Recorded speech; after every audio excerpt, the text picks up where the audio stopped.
Shalom, shalom, boa noite.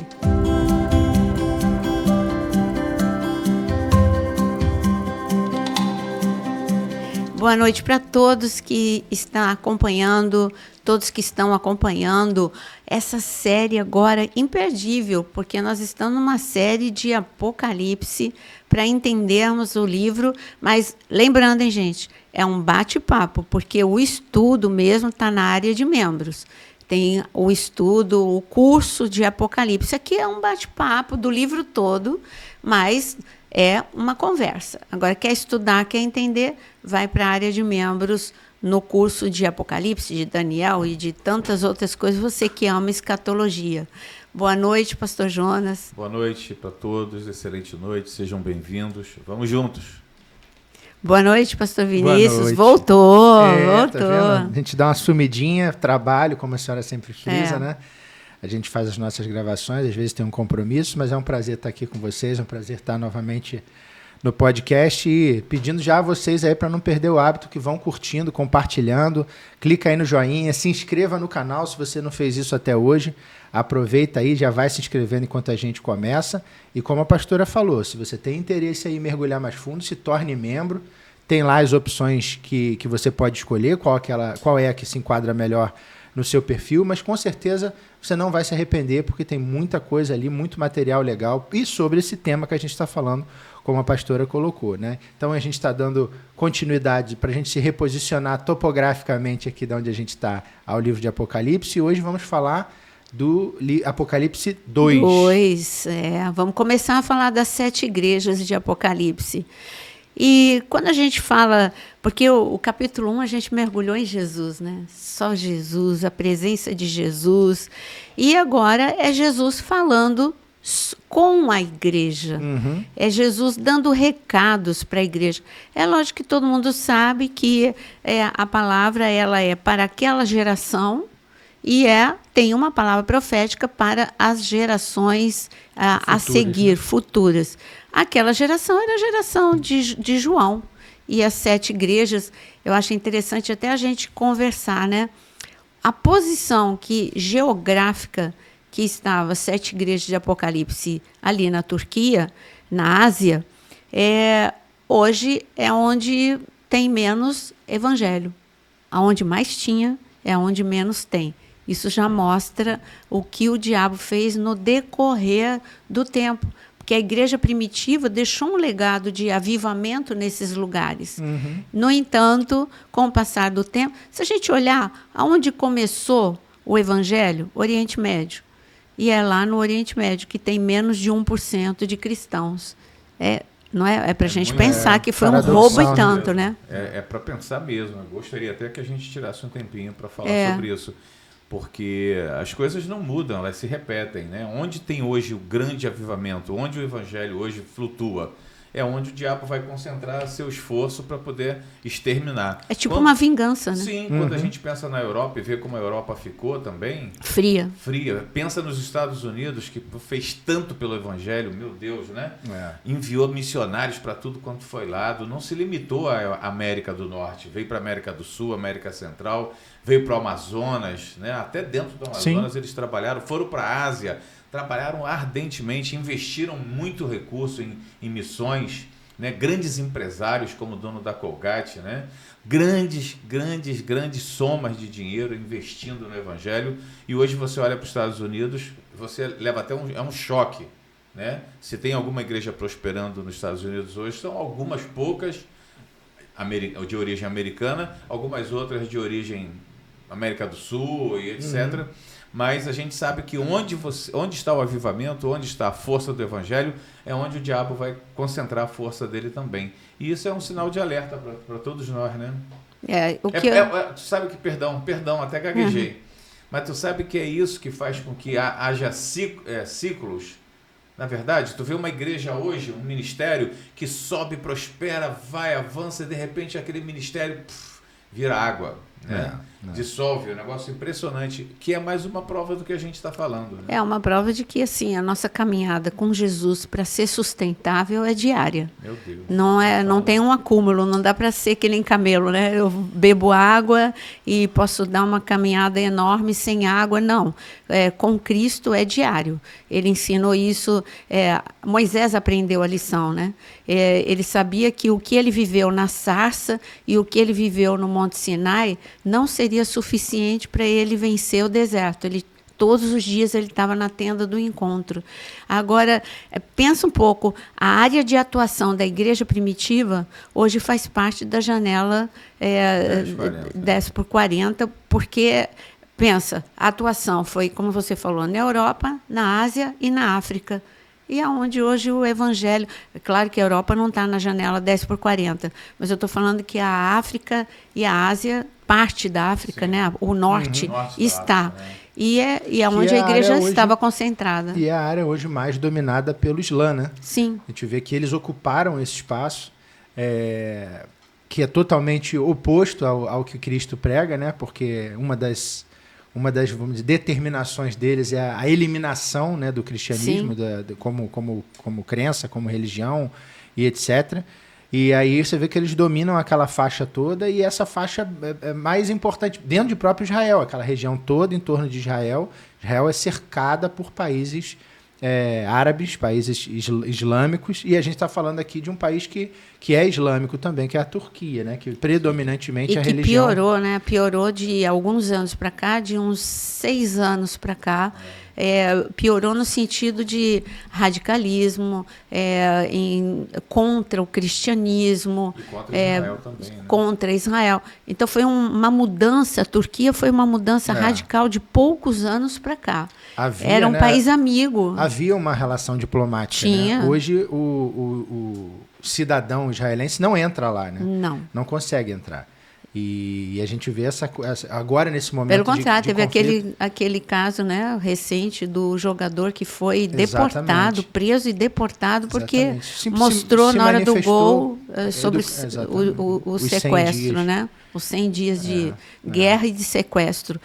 Mas, então, voltando aqui para Apocalipse capítulo 2, são 2 e 3, são 7 recados. E os 7 recados que não foram ouvidos. E é por isso toda essa conversa da gente.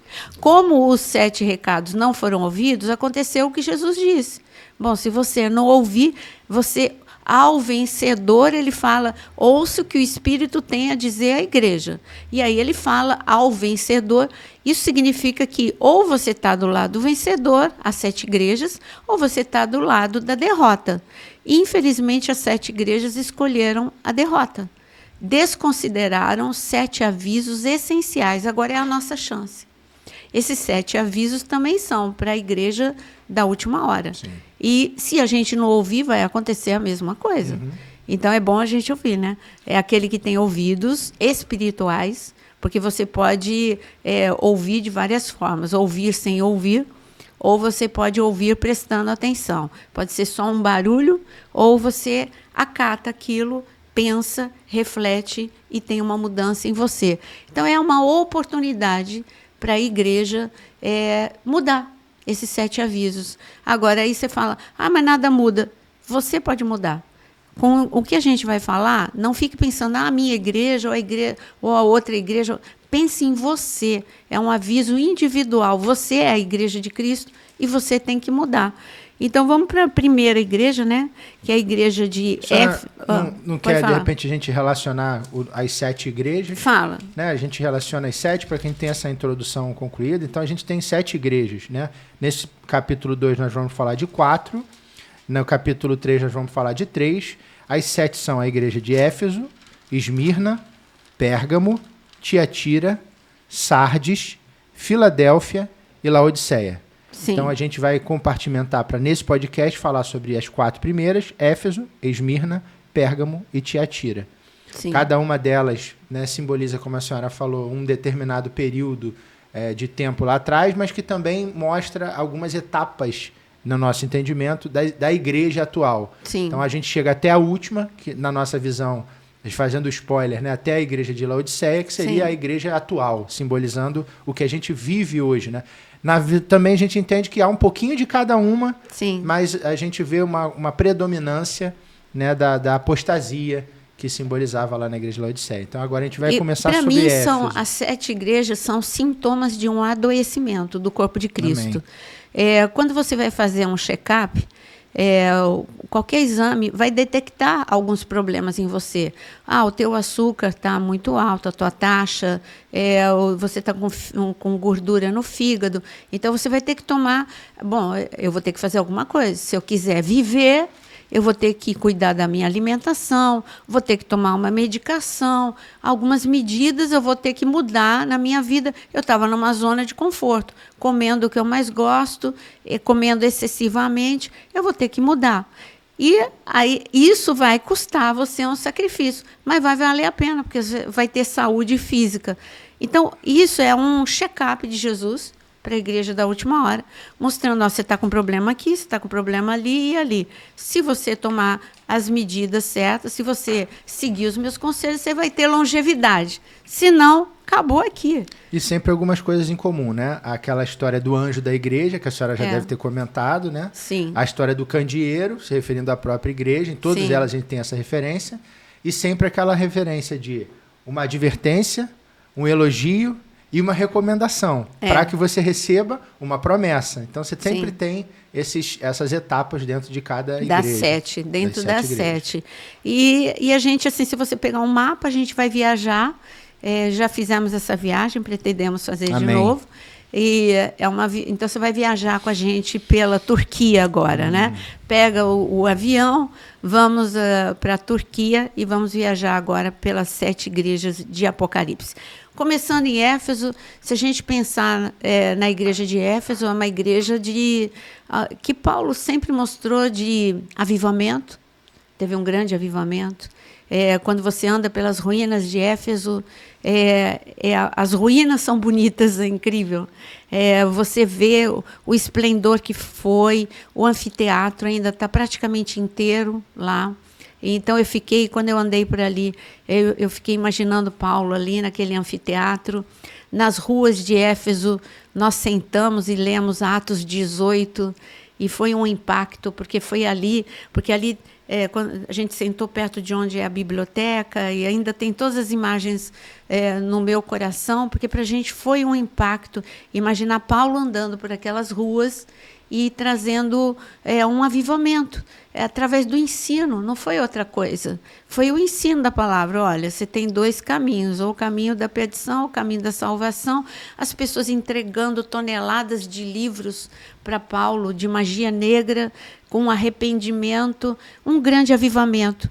É claro que uma cidade com tanta gente envolvida com magia negra, era uma cidade de muita guerra espiritual, por isso que a gente tem Efésios capítulo 6, um capítulo de instrução de guerra espiritual, e a gente chega aqui, é uma igreja que viveu... Por que eu falei toda essa introdução do livro de Atos? Porque quando a gente chega aqui, e eu gostaria que ou o Jonas ou o Vinícius pudessem ler, o início do aviso, falando de uma queda, de uma igreja que viveu um patamar altíssimo de avivamento. Leia pelo menos Atos 18 e 19, e depois Efésios capítulo 6, para você ter uma noção de quem era essa igreja, que avivamento, quanto conhecimento eles receberam, quanta presença, quanta glória eles tiveram na cidade. Agora eles vão ter que receber um aviso desse. E é interessante porque, novamente, mostra para a gente, para o pastor ler, aquela estratégia de Paulo de evangelismo de não perder tempo com coisa pequena, né? A senhora está falando do tamanho que era Éfeso. Éfeso era a capital daquela região da Ásia Menor. Grande, muito grande. Então era uma cidade ultra relevante, tanto para comércio, para quem está entrando naquela região, entrava por ali, e era dali que partia para as outras cidades. Então ele focava sempre nos locais mais importantes. Estratégico. Exatamente, a estratégia de eu vou concentrar aqui, que daqui partem aqueles que eu vou criar. né, aqueles que eu vou gerar no meu ventre espiritual. E aí ele usou a cidade de Éfeso. E você vê que é um nível intelectual da igreja muito elevado, porque as pessoas eram ligadas em literatura, ainda que de magia negra, e assim, me impactou o tamanho da biblioteca de lá. Era algo assim, naquela época, era algo extraordinário, aquele nível. Gente, a biblioteca está assim, praticamente intacta, e você vê, eu ficava imaginando assim, como é que Paulo entrou nessa veia, né? Ele, um homem com tanto conhecimento, mas eles não viram um conhecimento intelectual a despeito de Paulo ter. Eles viram um conhecimento da verdade. Eles ficaram impactados com a verdade, com a simplicidade da verdade. Porque eu não vejo no livro de Atos Paulo delirando em discursos de nível elevadíssimo. Não, Paulo ele era acessível àquele que era de nível intelectual elevadíssimo e aquele que era mais simplesinho. Então, Paulo era a graça de Deus sobre a vida daquele homem, né? E usava, né? Acho que é por aí, né? Acho que é mais por aí. Claro. Era a graça de Deus que estava sobre ele, que o levava a falar de forma compreensível, né? Sim. A todas as pessoas. E sempre usando, né, o que a gente tem, né? Porque por ser um homem altamente culto e conhecedor das tradições judaicas, ele chega no lugar. Lá o culto era a Diana. Você tinha as sacerdotisas, né? Aquelas coisas de sexo, né? Aquelas sacerdotisas cultuais, aquela coisa que se fazia.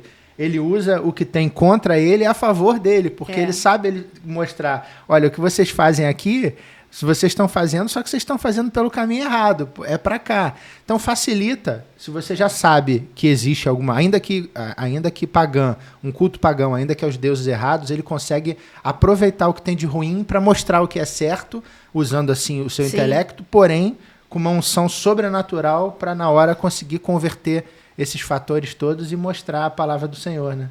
Eu vejo quando ele usa a estratégia do Deus invisível, né? Essa é linda. O Deus desconhecido. Deus desconhecido ou invisível, né? O Deus que vocês estão servindo, o Deus que não sabem. Né? Mas assim, a Éfeso, eu fico maravilhado quando o relato aqui, quando o Senhor começa a falar sobre Éfeso, porque ele bota a igreja lá em cima. Esse texto, por isso que foi importante. Por isso que foi importante falar quem foi Éfeso. Que impacto de avivamento recebeu para receber agora um aviso, um elogio, mas um aviso de sinal de alerta, de perigo. Peraí, você não está mais no nível que você estava. As pessoas acham que se um dia eu conquistei um nível com Deus, agora eu já posso relaxar. Não, você tem que continuar lá no topo. Você sabe por que as igrejas acabam decaindo? Porque quando elas atingem o topo da unção, Deus valoriza muito isso. Deus valoriza a igreja e, obviamente, uma liderança, né, que soube trabalhar e levar até ali. Mas aí entra a questão da soberba, do orgulho, e é fácil o diabo trabalhar para destruir, muito fácil. Por quê? Porque também você lida com um Deus das trevas invisível, né? E que luta diariamente para te desestabilizar, e você perde um pouco dos sentidos quando você se sente o cara, quando você se sente a pessoa mais ungida dessa terra, né? E que você conseguiu tudo aquilo, que você conseguiu fazer uma igreja grande, uma igreja poderosa, uma igreja conhecida ao mundo afora, e aí tem um dado momento que esse sentimento no ser humano, ele te neutraliza a ponto de você deixar de sentir Deus. A pastora falou algo que é... Concluir, desculpa. Pode concluir. Que é a mais pura verdade, que é a gente pensa nas instruções do Senhor, né? Ele diz, eu sou o pão. Aí a palavra te mostra, o maná é diário. Se não comer, o de hoje não dá para comer amanhã. Não. O Senhor Jesus ensina na oração, o pão nosso é de cada dia. E você insiste em querer se alimentar. E você insiste em querer se alimentar uma vez por semana e acha que tá bom. Você vai ser roubado. Sim. Você não vai estar nutrido espiritualmente. Então, se você não se alimenta do pão que desceu do céu, que é o Senhor, todos os dias, acontece o que o pastor Jonas falou. Mas é o que ele diz. Você abre espaço para alimento estranho. O pão é de cada dia. Então não tem jeito. Você tem que voltar a se alimentar. Amém. Você tem que voltar a clamar o poder do sangue de Jesus. Você não clama hoje e é válido para uma semana, 2 semanas. Amém. Né? Então, pode ler. Pra gente, a de Éfeso. da igreja em Éfeso, escreva esta carta. Escrevo para transmitir-lhe uma mensagem daquele que tem as 7 estrelas na mão direita e os 7 castiçais de ouro. Eu sei, aqui ele começa, eu sei quantas coisas boas você está fazendo. Aí começou com o elogio. Né? Mas ele diz aqui, está fazendo. Não, quantas coisas boas você fez. Então, Éfeso ainda estava... Né? Tenho contemplado o seu árduo trabalho e a sua perseverança. Sei que você não tolera o pecado, que tem examinado cuidadosamente as pretensões daqueles que dizem ser apóstolos, mas não são, e já descobriu que eles são mentirosos. Você tem sofrido por mim, por perseverança sem desistir. Com perseverança sem desistir. Todavia, tenho uma coisa contra você. Você não me ama como no princípio. Oh, Jesus. Esse é o problema. Você está na versão... Você está se amando. Você passou da fase de se amar. Né? Você está na versão Bíblia Viva? Não, Viva, tá. Então, a diferença, né, só para avisar quem está acompanhando, a diferença na Bíblia que o Jonas está lendo, eu gostaria que o Vinícius pudesse ler na RA, vai ficar mais semelhante à Bíblia que todo mundo segue, né? O NVI, RA. Termina ou não? Só para ler do primeiro amor, em outro sentido, em outra versão. Só o versículo o quê? 4. É o versículo que... Lê na RA. 4. Tenho, porém, contra ti que abandonaste o teu primeiro amor. Isso. Abandonaste o primeiro amor. As pessoas estão mais acostumadas com esse versículo lendo. Deu na mesma, né? Aqui tá, achei até bonito. Não me ama mais como no princípio. A mesma coisa. Só para trazer para a pessoa. As pessoas estão com o ouvido mais acostumados com a RA, né? Um verso impactante demais, né? O seguinte, né? Quando fala primeiro amor, o 5 já fala... Lê, pastor. Lembre-se de onde você caiu. Outra vez... É isso mesmo? Caiu outra vez e trabalha como fazia no início. Caso contrário, eu virei e tirarei o seu castiçal do lugar. Então, tá vendo? Aí você fala, do que Jesus está reclamando? Está falando de pecado ou está falando de nível de amor? Lê o versículo 5 aí, que eu acho que aqui fica mais... Lembra-te, pois, de onde caíste. Arrepende-te. Volta à prática das primeiras obras. E se não, venho a ti... moverei do seu lugar o teu candeeiro, caso não te arrependas. Então, o interessante aqui é que as outras igrejas têm alguns problemas que elas têm que consertar. Aqui tem que consertar o nível de amor. Não é o pecado. Ele não está falando, você está pecando, você está adulterando, você está roubando, você está orgulhoso. Ele está falando de... o teu nível de amor caiu, decaiu. Você se acostumou comigo. Gente, cuidado para não se acostumar com a presença de Deus. Não tem como se acostumar. Deus é maravilhoso, Deus é extraordinário. As bênçãos de Deus e a presença dele se renova a cada manhã. Como é que você vai? É igual casamento. O problema nos casamentos não é a falta de amor, é o se acostumar com a pessoa. Aí você não quer conquistar mais a pessoa, você não valoriza mais a pessoa, você não se importa mais com ela está aqui, vai ser para sempre minha, vai estar para sempre do meu lado. E não é bem assim. O casamento também. Você tem que continuar conquistando, cuidando, para não cair em uma amizade. Né? Então, aqui o que o Jesus está falando o teu problema é nível de amor, nível de adoração. Adoradores são apaixonados por Deus. Não mede. O que é adoração? Adoração é estilo de vida. Não é uma música, não é cantar. Adoração, quando ele diz que eu procuro adoradores, ele não está falando que... Porque você ama a Deus, você vai cantar, você vai tocar para Ele, você vai... Mas adorador é um estilo de vida. Por exemplo, uma pessoa apaixonada não tem sacrifício. Não tem tempo feio. Pega ônibus, anda a pé para encontrar. E uma pessoa apaixonada por Deus não tem tempo feio. Está chovendo, vai para a igreja. Está com sono, vai orar. Está cansado, vai ler a Bíblia. Porque não tem tempo feio, porque está apaixonado. Amém. Então, é esse nível que ele está falando. Eu busco por adoradores. E você sabe que essa é a nossa segurança? Porque quando a gente chegar no capítulo 9 de Apocalipse, só não foram tocados por demônios muito furiosos aqueles que têm um selo. E esse selo é o selo do adorador. Amém. É o selo que nos protege. É o selo da noiva de Cristo, que está se preparando para encontrar com Cristo. Não é simplesmente um cristão que está de pijama, como eu costumo dizer, a noiva de pijama. Mas é um cristão que está se preparando para encontrar com Cristo. Então, esse é o pior problema de Éfeso. Bom, esse foi o aviso, né? Agora... Deixa eu só fazer 2 comentários rápidos. Um é, quando a senhora falou de adorador, eu me lembro na hora daquele comentário de Paulo, falando que oferece o seu corpo como libação, né? Como oferta de libação.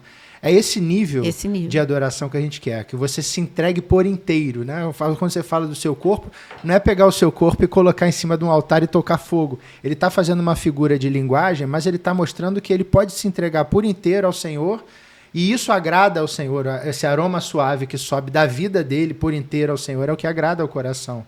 E quando a gente vê aqui, para mim, 2 coisas importantes nesses versos que a gente leu primeiro, a gente mostra uma igreja apostólica, né? Sim. O momento de uma igreja apostólica, porque ele frisa muito nessa questão de se declaram apóstolos e não são. E segundo, a questão do primeiro amor, conecta com Mateus 24:12 para aquele recado para os dias de hoje. Sim. Né? Que é, e por se multiplicar a iniquidade, o amor se esfriará de quase todos. Então a gente já vê aí o primeiro recado da igreja de Éfeso para os dias atuais. Sim. Né, que a gente falou tanto aqui nesse podcast sobre Mateus 24, e agora a gente remete esse texto aqui de Apocalipse 2:4 a Mateus 24:12. Né? Então já tem aqui um primeiro recado para a igreja de hoje. A gente está falando de Éfeso, de uma igreja apostólica, de uma advertência, mas essa mesma advertência está valendo para agora, né? A gente percebe, qualquer um percebe Exato. O esfriamento que a gente vive. E o aviso é arrepender e voltar. Gente, arrependimento e voltar é uma coisa só. Porque aquele que se arrepende, volta, ou techuvá, que vocês já ouviram tanta gente falar, que voltar em hebraico, que é o techuvá, se converter, arrepender. O techuvá é você voltar para um caminho que você tinha tomado, uma direção errada, e aí você volta para o caminho certo. Então, Jesus aqui está redirecionando a igreja, e ele tem uma outra reclamação. É o que vale para a gente. Aqui ele fala de nicolaítas. Nicolaítas é uma seita de engano. Não, aqui, como eu disse, aqui não é para a gente estudar. Teologia. Quer estudar, vai para a área de membros. Aqui basta você saber que nicolaítas era uma seita de engano e Jesus está alertando. Cuidado, o amor está diminuindo tanto que está entrando até o engano. Exatamente. Então, olha, hoje o que mais tem é o engano na igreja. E porque tem tanto engano, a gente tem tantos perfis de meme com tantos enganos que tem. E aí, não estou condenando. Eu até, algumas vezes, infelizmente, eu até dou risada, porque é impossível você não rir. Mas depois que eu dou risada, eu falo, Jesus, eu devia estar chorando, porque é a tua igreja. E eu imagino o Senhor olhando o nível de engano que entrou na igreja.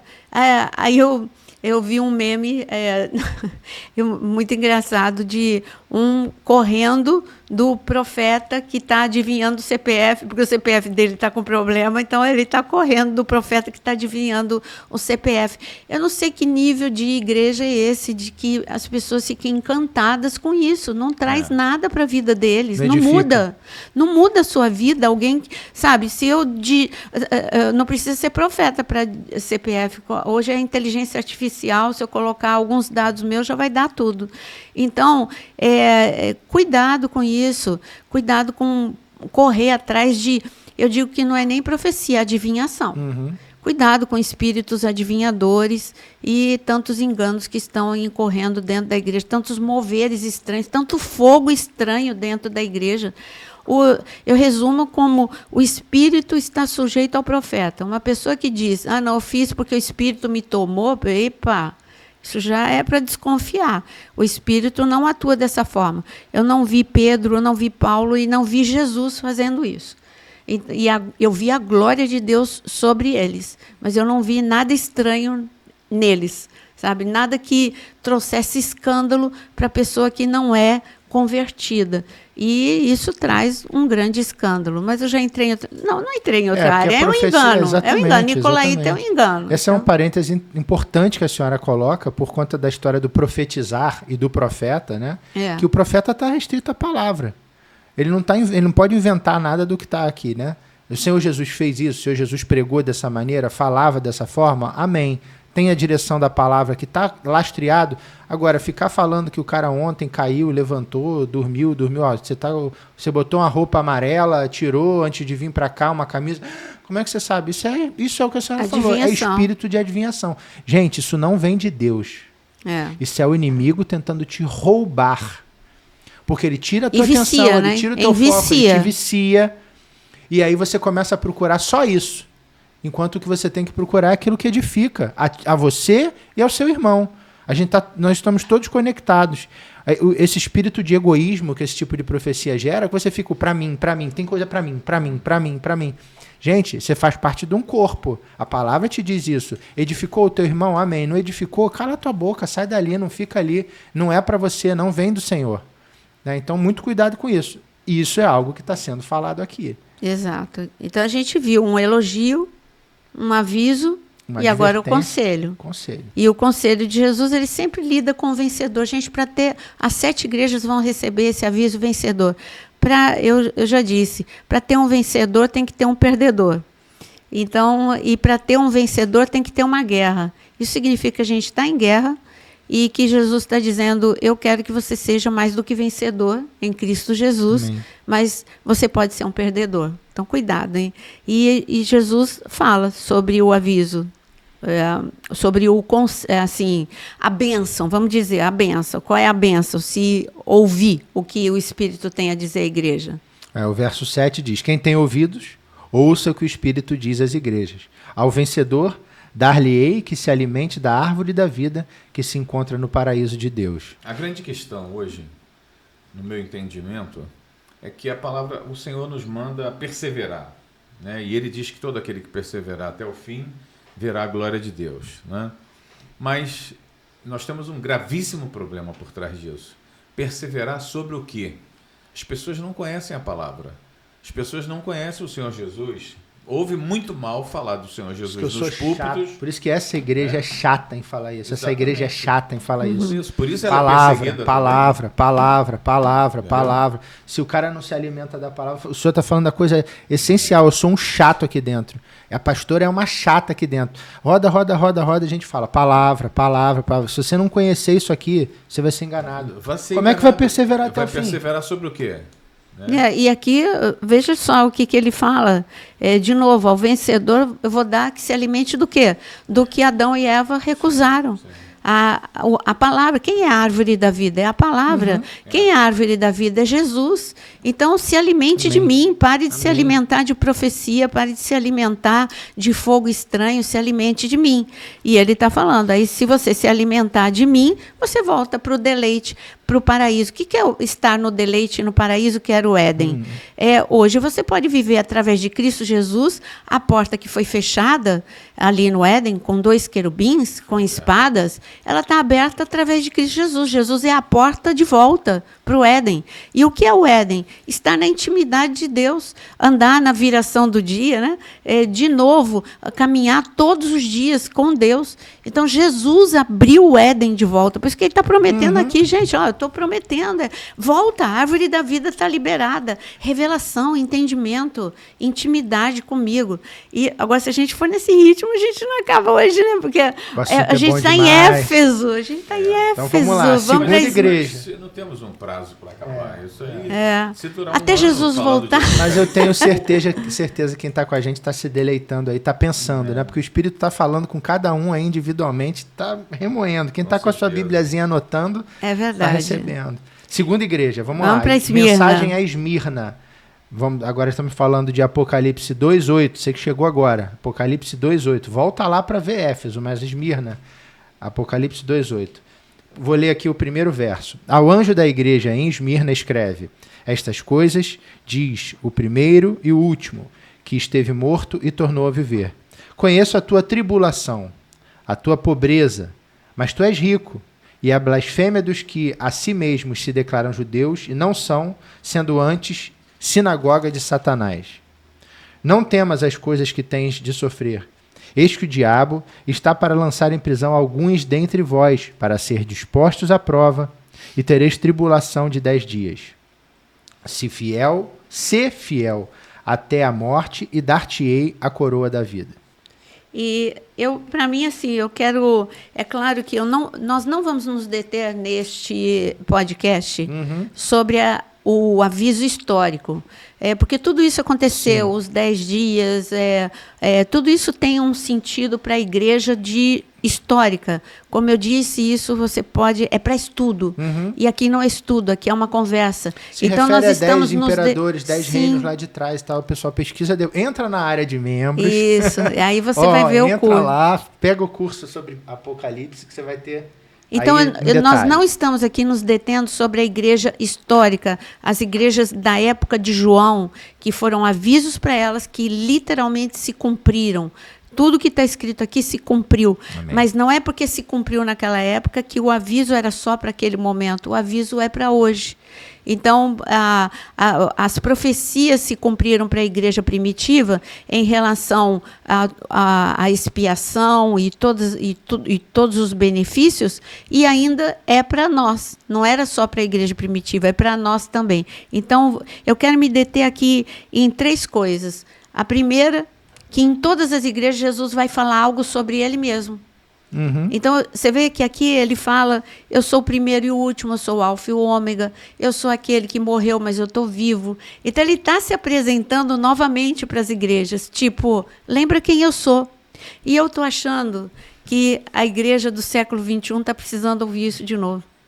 Porque é uma igreja que perdeu, ela não é mais cristocêntrica, e ela não pensa mais no poder do sangue, no poder do nome de Jesus, o que Jesus fez por nós na cruz do Calvário. As pregações não estão voltadas para isso, a maior parte. Não estou falando que não tem, eu estou falando que a maior parte, pelo menos o que eu ouço, tanto no Instagram quanto no YouTube, a maior parte das pregações são promessas, são tudo para te deixar bem confortável.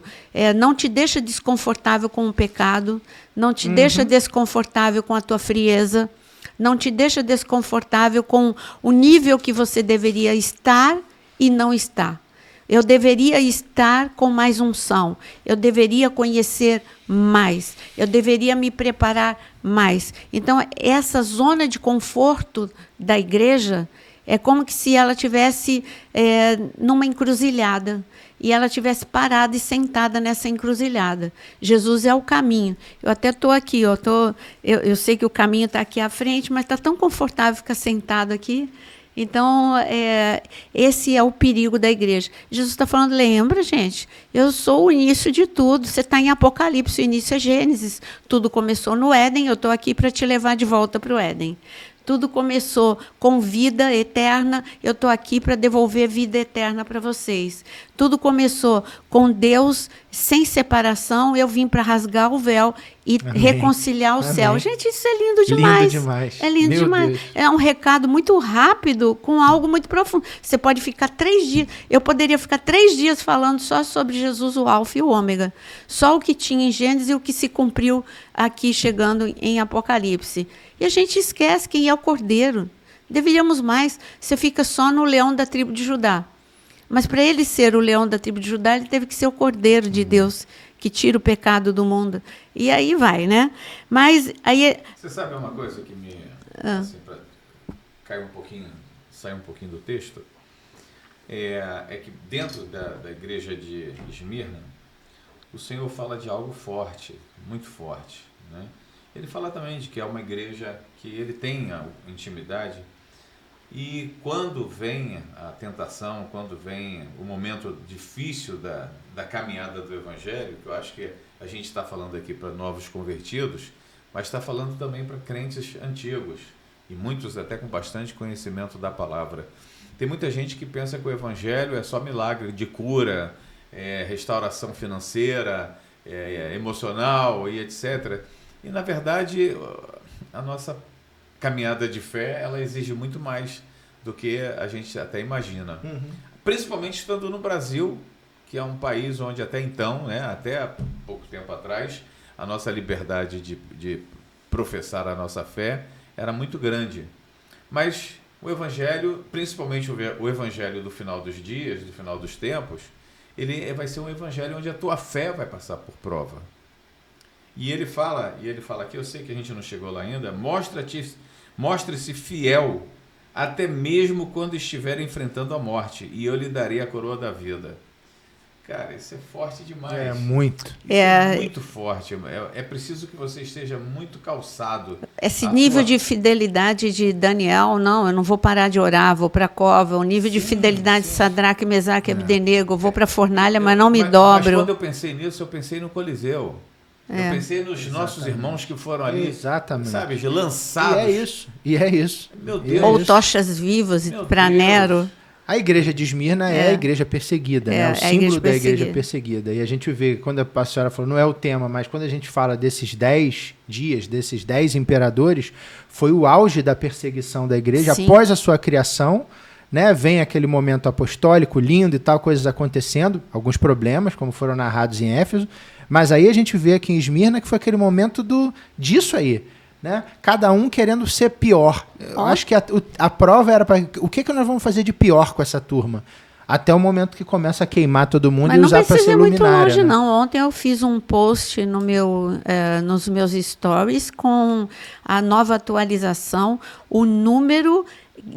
o aumento de perseguição a cristãos, assim, impressionante. É um número assim estratosférico de nível de pessoas, de cristãos perseguidos na África, na janela 10x40, nas igrejas perseguidas. É uma realidade ignorada pelo mundo ocidental, mas é muito real. Sim, leia mais sobre a Eritreia, leia mais sobre o que acontece na Coreia do Norte, leia mais sobre tudo que está acontecendo. E aí se informe mais, você vai falar, gente, esse aviso é para hoje também. Esmirna está aí. E você precisa ser... Aqui fala de alguns aspectos. Primeiro, está falando de perseguição e sofrer. Eu grifei aqui, eu pus aqui um círculo ao redor da palavra, você vai sofrer. Hoje, gente, não é porque eu não estou na Eritreia que aqui no Brasil a gente não vai sofrer perseguição. A gente está sofrendo perseguição a vários níveis. Então, cuidado. Quem fala o evangelho verdadeiro, porque envelheceu, é uma pregação que não me interessa ouvir. Então, não é uma pregação moderna. Hoje tem pregação moderna e pregação antiga. Como assim? Jesus é o mesmo, ele acabou de falar. Ele é o mesmo ontem, hoje e eternamente. Então, porque eu vou falar de pecado, eu estou sendo antiga? Não, eu estou falando de Jesus, que é o primeiro e o último, e ele é eterno, e ele é o início, ele é o fim. Então, parece que todo mundo enlouqueceu. A palavra de Deus não está errada. Quem está errado somos nós. Não tem que atualizar nada de lá. Não, a gente que não tem que atualizar voltar. O evangelho. É a gente que tem que voltar. A gente não falou em voltar? É a gente que tem que voltar. A senhora falou de techuvá. Volta lá e entende. Quem mudou e ficou louco fomos nós, não a palavra. A palavra está aqui, imutável. Então... E a gente vê o segundo aviso contra o engano aqui. É o segundo, quer dizer, falou para a igreja de Éfeso, está falando para a igreja de Esmirna e vai continuar falando em todas. Então, quer dizer, o Mateus 24 é uma realidade. Cuidado com o engano. Lembrando vocês que o engano é muito parecido com a verdade, só por isso que é engano. Porque o engano, se ele mostrasse a cara dele, quem ele realmente é, não seria engano, ele está disfarçado. Olha, eu tenho a cara da verdade, mas eu não sou a verdade. Eu vou te enganar. É parecido, mas não é. E aqui ele fala o que o Jonas leu. Ser fiel. Então você tem que ter uma consciência, você vai sofrer e seja fiel. O que é fiel? Fidelidade é constância. Eu sou constante, eu não vou abrir mão, eu não vou negociar. Aí eu vou para Isaías capítulo 5, quando as árvores todas, quer dizer, o espinheiro queria, foi o único que negociou a unção dele, mas ele não tinha já, né? Ele era espinheiro. Eram árvores como a oliveira e era a videira, enfim. Então, Isaías 5, eram 5 árvores fazendo, foi proposta a essas árvores o poder, reina sobre todas as árvores. E aí, por exemplo, a oliveira falou, eu não vou negociar o meu azeite, o meu azeite agrada a Deus, agrada aos homens, ou seja, não vou negociar a minha unção. A videira também falou, não vou negociar a minha aliança. A figueira também disse, eu não vou negociar o meu fruto. Aí chegou o espinheiro, que não tinha o que negociar, ele não tinha fruto, ele não tinha aliança, ele não tinha o óleo, ele não tinha nada, né? Aí ele falou, gente, não, olha, eu vou reinar sim, vem para debaixo da minha sombra. Ainda era mentiroso, né? Porque espinheiro não tem sombra. É isso que eu estou vendo no corpo de Cristo. Pessoas negociando a sua unção em nome da fama, em nome de poder, em nome do dinheiro. E Jesus falou, seja fiel a mim, não seja fiel à fama, seja fiel a mim. Mesmo que as pessoas não te chamem com tanta frequência para você pregar, seja fiel aos meus princípios, seja fiel às boas novas, que é o Evangelho. Esse é o recado para a igreja de Esmirna e para nós, né? Enquanto a gente está falando aqui, eu estou pensando naquelas pessoas que estão nos ouvindo, que estão neste momento pensando um pouco mais a respeito do aprendizado da palavra, né? Então nós estamos aqui numa conversação sobre a Apocalipse, e volta e meia você diz, olha, gente, temos a caixa de membros, onde tem muitos estudos. Áreas de membro, isso. E aí você vai lá na área de membro e você fala, puxa, mas aí é pago, está cobrando, né? Olha, eu vou falar um negócio para vocês. A gente está trabalhando aqui, né? Isso é trabalho. O trabalho que a Naira tem para fazer todos esses estudos é um trabalho árduo, muito forte. E se você pensa que R$ 7,50 ou R$ 7,90, não sei, ou R$ 29, dependendo do teu grau de interesse, né, por mais estudos, ou 80, uma coisa assim. Se isso é muita coisa, né, para você aprender, para você ter com profundidade de conhecimento sobre a palavra, principalmente sobre o livro do Apocalipse, sobre a volta do Senhor, então eu não sei o que você está esperando que venha, né? A gente tem visto tantas atrocidades, tantas coisas horríveis relacionadas a isso, mas eu quero te dizer que o trabalho da Naira Pedrini é um trabalho muito sério, é um trabalho que, meu Deus, a gente ora diariamente para que esses estudos, os gratuitos, né? os podcasts, os devocionais, não está se cobrando por isso. Que é 90%, né? 90% do meu canal. Né? De 95%. O senhor falou algo que é interessante, né? Uma advertência do Senhor Jesus a todos nós, né? Onde você está ajuntando o seu tesouro? Sim, seu tesouro, seu tempo, seu intelecto, onde você está investindo? O que você faz com R$7,90? Você está investindo aonde? Eu estou falando isso aqui, às vezes as pessoas até vão fazer um comentáriozinho, mas assim, é de boa. Porque a gente às vezes ajunta tesouro aonde a traça e a ferrugem destrói, e amanhã já não serve para mais nada. Daqui a 2 anos, a opressão desse mundo já não serve para mais nada. Isso aqui é eterno. Exatamente. Isso aqui é a única coisa que eu te garanto que você vai levar para a eternidade. Isso aqui verdade. Você vai levar para a eternidade. Eu te garanto que você vai levar. Vai te garantir vida eterna. Lá a regra vai ser essa aqui. Porque ele não muda. No reino é isso aqui. O evangelho do reino, ele diz, o evangelho é do reino. Não é da terra, não é do primeiro Adão, não é do profeta tal, não é do apóstolo tal. Não, é do reino. Então você vai levar isso para o reino. Aqui sim você está semeando a boa semente, que você vai colher aqui, mas eu creio que você vai colher principalmente lá, na eternidade. Então, você está juntando no melhor lugar do mundo. Com certeza. Procure a área de membro. Não tem moda, não muda a moda, não muda a tendência. Procure a área de membro, se inscreva lá. E comece a ter direito a estudos mais profundos, mais prolongados. Se você ama a palavra, né? Faça isso. E com relação à resposta disso, vai ser a Naira tendo mais espaço para trabalhar, mais condições de colocar os equipamentos em dia, te oferecendo de forma melhor, com mais qualidade. É muita coisa. Verdade. O último verso, vamos lá para a gente fechar. O 11. Que é o Espírito, é ouvir. Então, esses 7 avisos, ouça que o Espírito tem a dizer à igreja, isso indica que a igreja está surda. E isso faz parte do tempo de Noé. Jesus disse que os últimos dias seriam como os dias de Noé, e havia uma surdez espiritual nos dias de Noé, que ninguém ouviu o que Noé dizia. Ninguém quis ouvir, ninguém. Só a família de Noé. E ninguém quis ouvir o que os anjos foram falar para Ló também.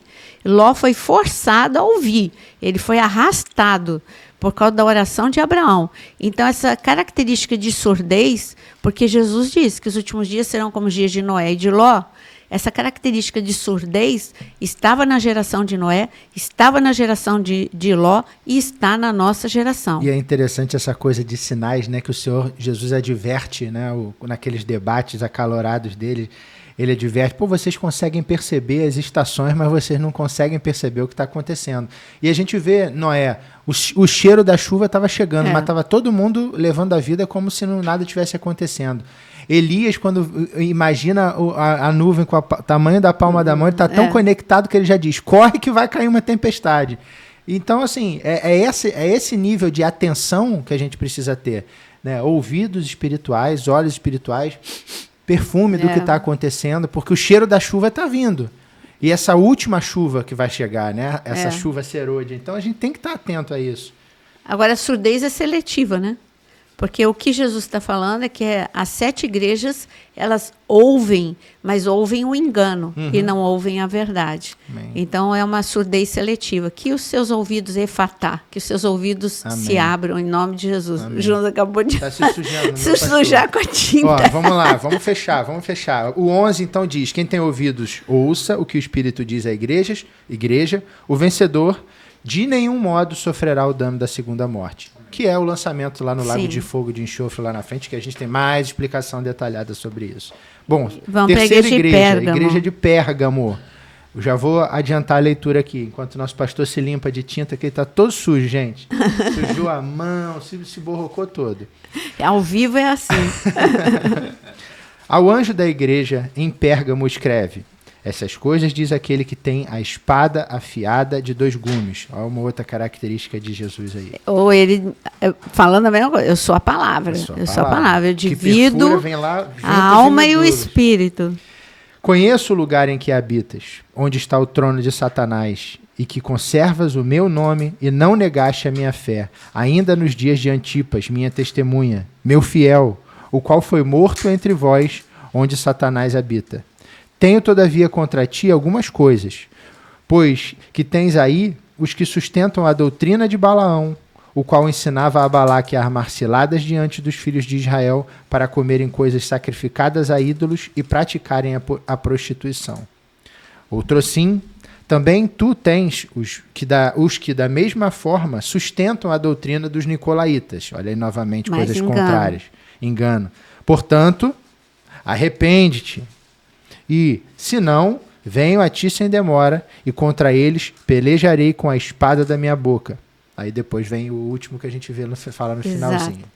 Então, aqui na igreja de Pérgamo, o que nós vemos é uma igreja com uma intensa guerra contra o engano. De tudo quanto é lado, hein? Aqui é o trono de Satanás, e a gente sabe que hoje nós temos lugares, nós temos uma pastora amiga em um determinado estado, nos Estados Unidos, onde é muito forte o satanismo, e ela recebeu uma ameaça de morte.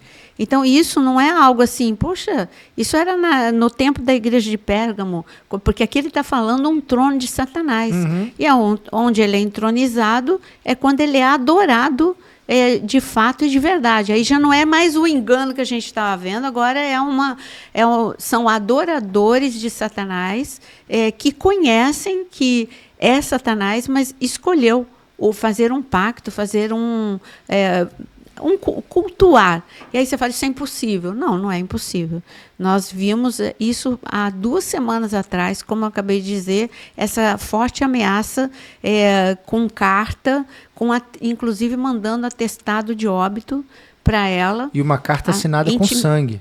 E Intimidadora, muito, e assinada com sangue. O pessoal acha, isso é coisa de ficção. Não, eu vi. A pastora recebeu isso, eu vi. É uma coisa, assim, assustadora. Macabra.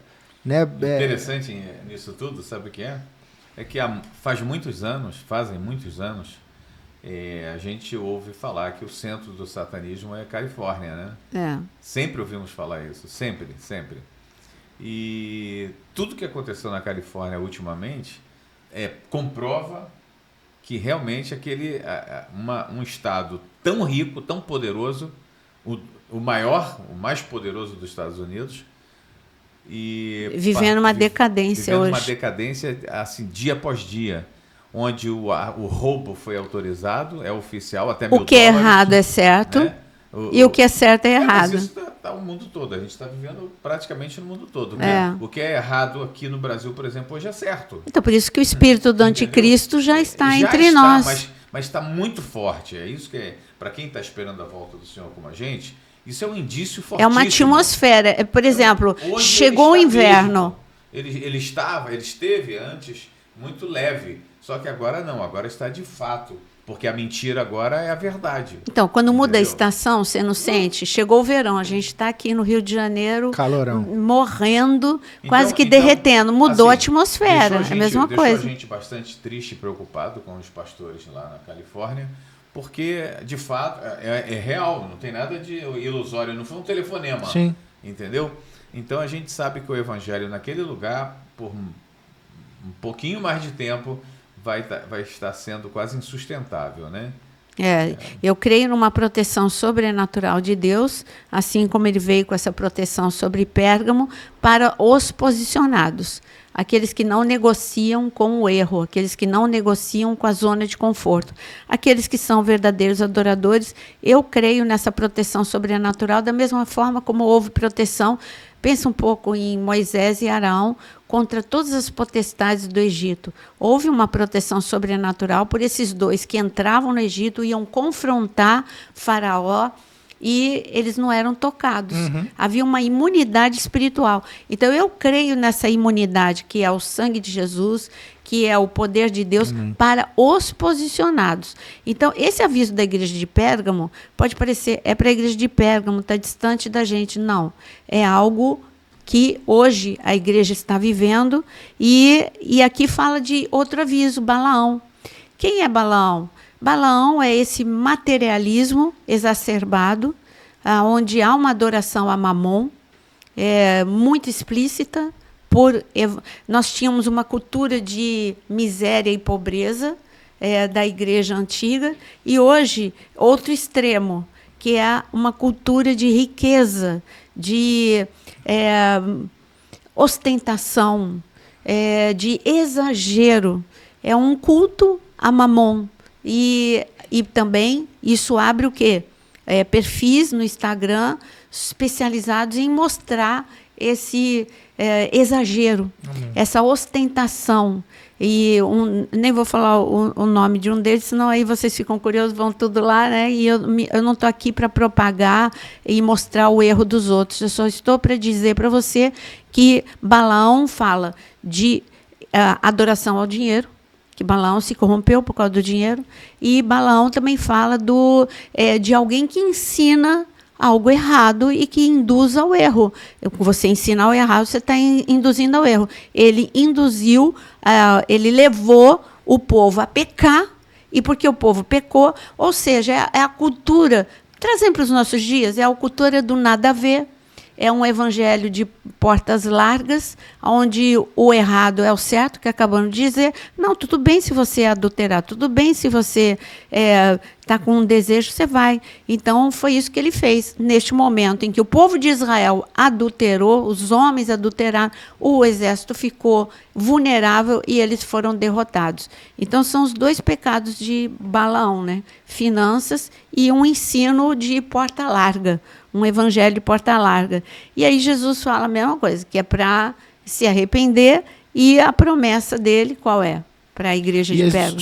Só complementando, a gente vê que é algo interessante, porque é como se você estivesse erguendo um trono a Mamon dentro da igreja. Sim. E aí, quando ele fala de comer coisas estranhas, praticar prostituição, e na Bíblia sempre que fala de prostituição, você fala de idolatria, de aproximação de falsos ídolos e tal, a gente está jogando tudo isso para dentro da igreja. Então, o recado da igreja de hoje também, será que a gente não, de certa forma, essa igreja de hoje, essa igreja estranha, né, essa igreja esquisita, não está colocando no centro esse mesmo trono de Satanás, trazendo para dentro dela coisas que são fogo estranho, trazendo para dentro dela alimento estranho para o povo receber, que é a palavra. Eles estão recebendo a palavra contaminada.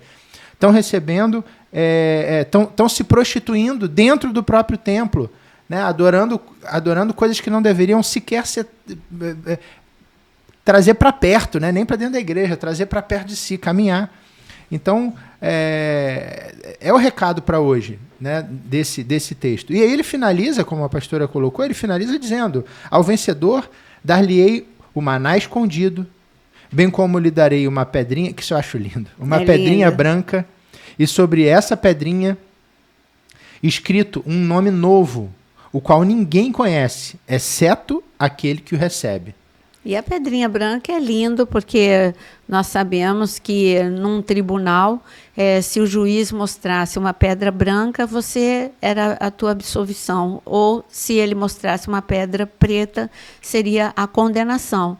E é Jesus dizendo: olha, fui eu que te justifiquei, eu que te libertei, eu que te salvei. E as pessoas não pensam de que pode perder isso a qualquer momento. Acha que uma vez salvo para sempre. Não é assim, não. Aí eu vou entrar num assunto bem polêmico. Nós já fizemos um podcast sobre isso, e andar com Jesus é morrer a cada dia. É você entregar a sua carne. É você saber, senão você vai dizer que Mateus 7:21, quando Jesus diz que nem todo aquele que diz Senhor, Senhor entrará no reino dos céus. Então, o que é que você faz com essa passagem? Quando ele diz, não adianta, você vai me dizer: ah, Senhor Jesus, no teu nome eu expulsei demônios, eu preguei, eu libertei. Judas também estava. Judas estava ali. Todas as vezes em que, por exemplo, lá em Lucas capítulo 10, quando os discípulos 2 a 2 entraram nas aldeias e nas casas e eles proclamaram o nome de Jesus, ali Judas estava, era dupla com alguém. Então, Judas, ele viu milagres, ele participou de milagres, ele foi canal de milagres. Judas, ele foi canal de libertação e ele perdeu. E aí? Então, é só você parar para pensar nisso e você saber que andar com Jesus é uma caminhada diária, você não pode negociar e nem pode andar por caminhos estranhos, que você perde a salvação. E ele diz aqui, então, para a gente, voltando só à última palavra, que se você recebe, né? Vai receber o maná escondido, e o maná você sabe que é a palavra, existe uma palavra revelada para essa geração. O maná escondido é a revelação da palavra. Deus revela, ele não quer segredos, ele gosta de contar os segredos. É o que está escrito na palavra. Então, ele quer contar os segredos para essa geração, para você ficar em pé, para você ter a unção extra para esse tempo que a gente vive. Mas a gente indo para Tiatira. Não, é a última igreja do... Não, acabou o tempo que eu estou dizendo. Temos duas ainda. Não, temos uma ainda, mas acho que o nosso tempo... Na próxima, o nosso tempo acabou, eu acho. Tem muita coisa para falar. Temos ainda a igreja de Tiatira toda. Vamos ver com o nosso Aquino, câmbio. Temos tempo ainda, Aquino, para falar mais uma igreja? Ou a gente deixa para o próximo? Eu prefiro deixar para o próximo. Então, vamos deixar a curiosidade. Então, vamos deixar... Estouramos nosso tempo. Estouramos nosso tempo. A gente não tem uma meta de tempo, né, gente? A gente está aqui para... É um assunto maravilhoso, não tem como. É um assunto que a gente... Você pode falar em 5 minutos, você pode falar em 50 mil minutos. E Tiatira tem bastante coisa interessante. Então vamos deixar a Tiatira para o nosso próximo podcast. Coloque em prática o que você ouviu. Analisa você mesmo. Fala, onde que eu estou? Como que está o teu primeiro amor? Como que está o teu nível de amor, melhor perguntando? Como que estão os teus ouvidos? Você ouve qualquer coisa ou você tem ouvidos seletivos? Bom, se está na palavra eu aceito, se não está na palavra eu não aceito. Vai colocando cada item que a gente apontou para vocês para a sua própria vida e e se conserta com Deus, porque eu sei que uma grande intimidade, uma grande unção está reservada para você. Você vai viver coisas extraordinárias com Deus. É uma nova caminhada. Amém. É a tua oportunidade de ouvir o que o Espírito tem a dizer para você, Igreja de Jesus Cristo. E vamos continuar, então, na nossa próxima semana, começando da igreja de Tiatira e terminando as últimas igrejas, para a gente poder depois começar com selos, taças, trombetas, 2 testemunhas. É tanta coisa para a gente falar. Anticristo, o governo único, os que vocês gostam, né? Eu acho que a gente vai até a volta do Senhor. Tá tão próxima. Já pensou aí, vai ter um podcast só para falar mais uma vez sobre o governo único, mas com atualizações. Imagina que sonho, a gente aqui falando no podcast, a gente é arrebatado do microfone e ficar sozinho aqui. Opa! Então, queridos, um dia abençoado para vocês, uma noite abençoada. Lembrando que amanhã, 6 horas da manhã, tem devocional. E toda terça-feira tem ao vivo para você. E se você ainda não foi à Caixa de Mestres? Não, área cisma com caixa. Se você não foi ainda à área de membros, faça isso. Vai até lá. Ore, né? Peça a Deus direcionamento, porque tudo que você investe neste canal, você está investindo em vida. Para aqueles que já conhecem e os que não conhecem o Senhor passando a conhecer. Deus te abençoe. Amém. Curta, compartilhe e já vai se inscrevendo aí se você até agora não fez isso. Uma boa noite para você. Fiquem com Deus.